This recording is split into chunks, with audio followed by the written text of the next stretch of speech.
in advance. This is not an outline. You'll see an outline going to afterwards and everything. Yeah, for you.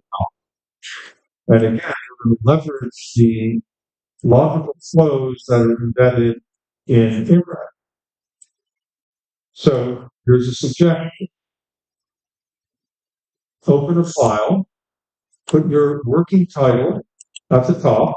It should always begin with a title. We will revise it later, or you really should. Talk about that. And then underneath that, type in the heading introduction. Then underneath the introduction, put 4 subheadings. The first one is background, space down, topic, space down, gap, or however, and space down, response. So you've got this, okay? So what we've done at that point is to map out from an infinite space, you have now mapped out what the inevitable pathway is going to be.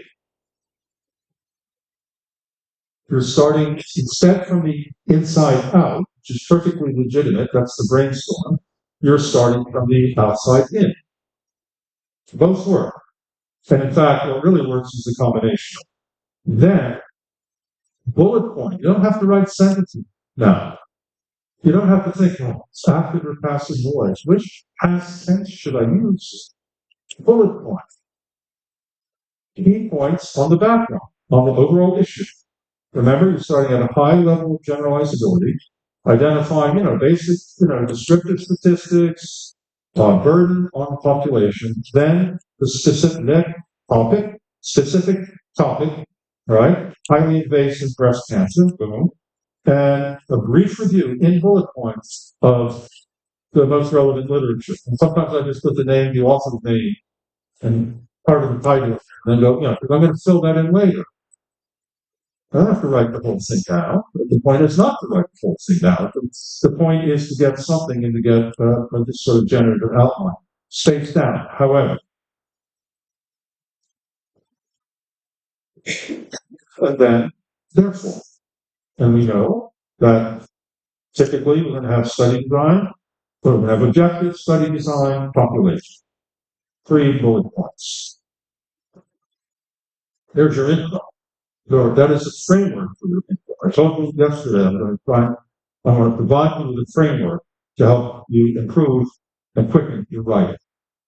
Same thing so this is what it looks like. Intro, background, specific topic, gap, little or no research, quicken findings, limitations, whichever ones there are, and then response.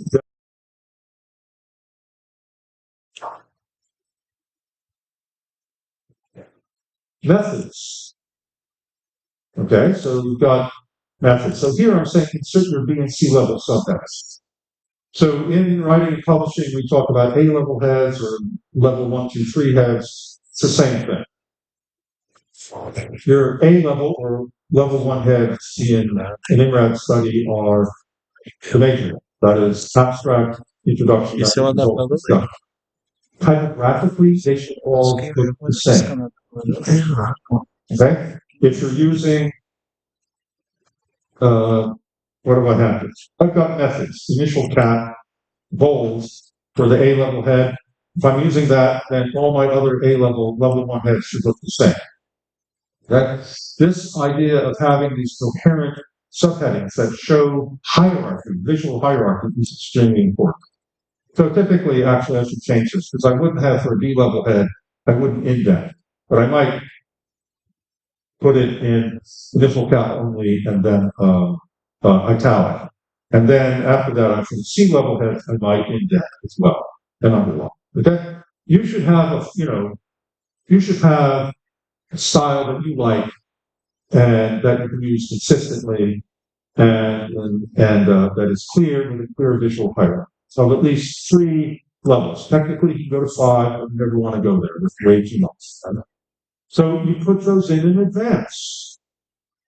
You type study design, population data, inclusion, exclusion, covariates, confounders, boom, boom, boom, boom, boom. lay it out. And you can change it. Oh, I forgot that. Oh, yeah, let me put that one back. Oh, no. Change that. All of this you can just, once you get it, you just, writing is rewriting. You can revise it. Of course. And then you can start to fill in the detail. Maybe you don't have your results yet. Fine. You can still, however, imagine, you're going to have a table 1, you're going to have a table 2, you can figure out what, your table 1 is going to be your baseline characteristics. All right, here is participants microbial life is static. And your figure 1 is going to be the Kaplan-Meier curves for time to colorectal cancer. And table 2 is the univariable and multivariable analyses and blah, blah, blah, blah. You can take a good guess as to what that's going to be. You can always change it later. Discussion, we got, instead of 5, I put 6. I broke out strengths individually, so from limitation. Right? So you can do the same thing here. You can revise it as you need it. You can then start to work on it. You can then take, at some point, start to take those bullet points and expand them into sentences. If you've got a brain dump, great. Now you've got the brain dump, and now you've got the framework. So you start cutting and pasting. What type of information is this? Where does it go? Well, that's a gap. Try it. I mean, really, I think one of the things, we all process information very differently. But I would say one of the things that's very important for everyone in the room is to find and develop and personalize the methods that make writing easier and, dare I say, even enjoyable creative process. There was a wonderful, when I was a kid, there was a wonderful sports writer who lived in my hometown, actually, for the New York Times named Red Smith. I came across this much later on in my career, so yeah. He said, writing's easy. I just sit down at a typewriter and open my vein. I said, yes, I totally get it. So we can make it more enjoyable, because remember, we are all expert writing avoiders. And I'm speaking for myself here as well. I have a long history of writing avoidance. Which it's pretty fabulous when you get to it. So, that's that. Hold on. And play with it. That's not what I want. Let me go back. Where's Williams? Hold on. All right. And no, I'm not making permission. Okay. So I told you a little bit about Williams yesterday. He's no longer with us. Really, I think unique professor of English language literature who really understood the English language. He wrote a brilliant book on the history of the English language, which I have written nice. However, and he also, with 2 other writers, Gregory Collum and one other guy, wrote a book that maybe you even have. And it's called The Craft of Research. Anybody have that? So this is, I think, a really wonderful book for beginning writers, particularly if you're going to college or grad school. It's very interesting because the title is a classic misnomer. Is it about the craft of research? Sort of, but what's it really about? How to write. So this happens all the time. I'll talk about titles tomorrow, but it's such a great story. So they wrote this book, Craft of Research, and published by University of Chicago Press. It's paperback. You get it very easily. I don't think you really need it. And then, it became a huge bestseller. But the authors are saying, like, no, this title is wrong. It's not Craft of Research, it's about the craft of writing. And we want to change the title. And the publishers just looked at it and just said, we have a million seller here. They changed that title. So, but the point is that he did this other work on style, lessons in clarity and grace. This is the 9th edition of this work, which has had numerous, sometimes different titles. He this is the last title that edition that published when Williams was alive. It's now gone on to several more with co-authors. One of them is Joseph Bishop from Boston University, whom I've never met. But I mean, that's a pretty good one. I think he did two of them. I looked at the next one after that. That's pretty good as well. My point is that this book can teach anyone to write better and to have a more fundamental understanding of how the English language actually works, as opposed to the mythologies that are propagated by many of the by the mentors and by many of the so-called experts out there. If I were king, this book would be supplied in every certain high school. And in fact, elite private schools use this book. Yeah. They put a lot of attention to writing. So he lays out his principles one by one, applies them, gives examples of revisions to applying the principle in terms of readability, and then gives exercises and their possible responses in the back. You can get a used copy for about $10.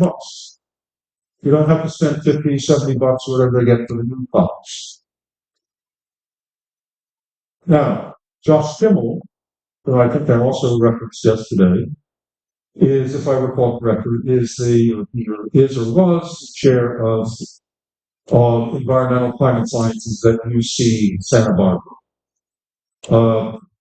A real scientist, obviously, very well published. And he went on sabbatical a couple of years ago, in Penn now, and he wrote Writing Science, which he's very upfront about in his preface that this is heavily based on Williams.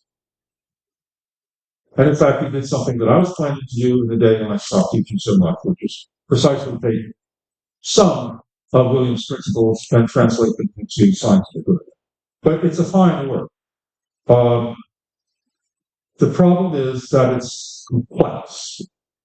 Kimmel comes up with its own system, if you will. And so I know everyone in the room is going to say, well, I'm a science writer, so I'm going to go for writing science. My recommendation is work Williams first. And it'll teach you to write anything better, including science and your emails. Maybe even your love letters. And then, look at Chile, absolutely, by all means. And he's got some videos out there and things like that. So very, very interesting. But this is a really different approach to the English language. And I'm just so sorry that I never met Joseph Jones. I would love to have a conversation with you, in fact, right? I met him really at the right time in my life, and I was really considering becoming a teacher and a teacher of English language writing. And unfortunately, I found him. Probably back on the 4th or 5th edition. So, great stuff. So I heartily recommend that. So, both of them. So beyond that, it's 7:30. Tomorrow, we'll talk about titles and abstracts and keywords. Keyword slide tomorrow. It would be very helpful if you could skim the discussions tonight. I don't know that if we could, or maybe more realistic to skim the abstracts and do abstract reviews for it. We can do 4 abstracts tomorrow. All right, new assignment, right? I will try to give the authors my comments on their discussion. Read the abstract. We will then go into, after I discuss the abstract, we go into the groups, and then we will discuss that. Report out on it. And I think that will be a great visual. And titles too. Title and abstract. I think you guys can be my here. Thank you. Who read us? Okay.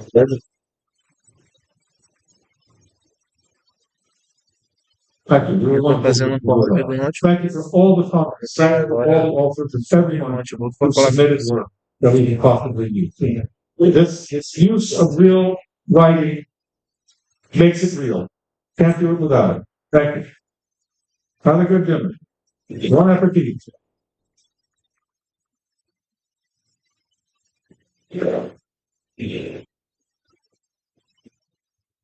This is the problem. This is the only one I have.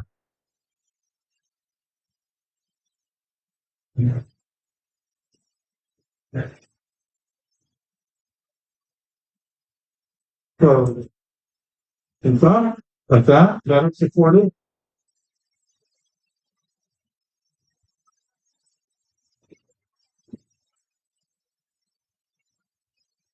Best at this point.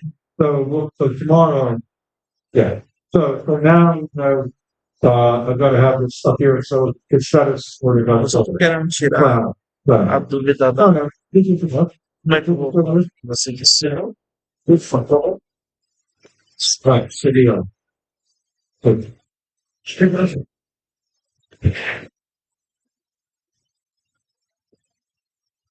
Depois, Gregory and se eu Paul. fizer o But it's important. se eu me mostre como é que eu faço Follow me. We're going to get o those. VG para deixar feito, o nome da pessoa, Vitor já tô ligado, mas o VG para ficar feito, para que eu faça direito. I have very good for policy. We're learning how to write a tape. Okay? No, no, no, no, no, no, no, no, no, no. Sure. Senão a gente vai tirar o vai lá, vai tirar uma seguida. Ah, tá. Não é, não é. Ela dá foto dele.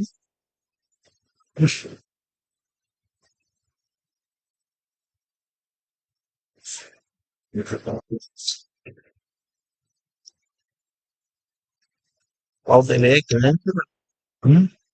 O dele é grande demais, velho. O dele é muito.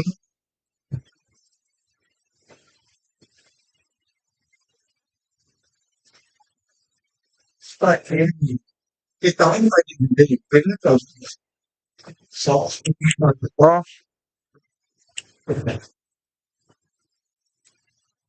yes.